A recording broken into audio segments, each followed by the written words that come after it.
Break అయితే నాకే కాదు టీవీ ఇండస్ట్రీలో ఇప్పుడు ఉన్న ఏ సీనియర్ ఆర్టిస్ట్ కైనా వచ్చింది అంటే ఋతురాగాలు. అసలు అదొక ట్రెండ్, సెన్సేషన్. కాలేజ్ టైంలో చాలా అందంగా ఉండేవారు, చాలా ఫ్యాన్ ఫాలోయింగ్ ఉండేది, అమ్మాయిలు బాగా ఎరకాలు పడేవారు. ఇప్పుడు లేనా అందంగా అంటే ఇప్పుడు లేరని కాదు. మీకు A to Z వరకు ఫ్రెండ్స్ ఉన్నారంటగా. అంటే ఆల్ఫా అసలు ఎవరు సర్ప్రైజ్ అయ్యా.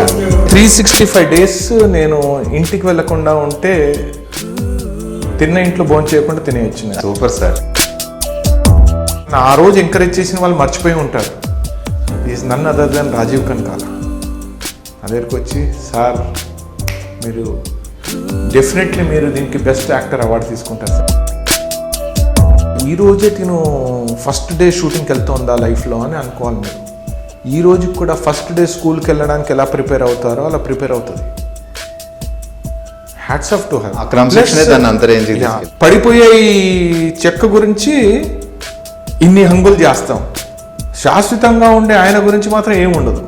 వాడిపోయిన పువ్వుని తీసుకొచ్చి రోడ్డు మీద దొరికిన చెత్తను తీసుకొచ్చి వేస్తాం. అది కూడా కాస్ట్లీ బోల్డ్ డబ్బులు పెట్టుకొని ఆ రోజు. So then I thought give me some break.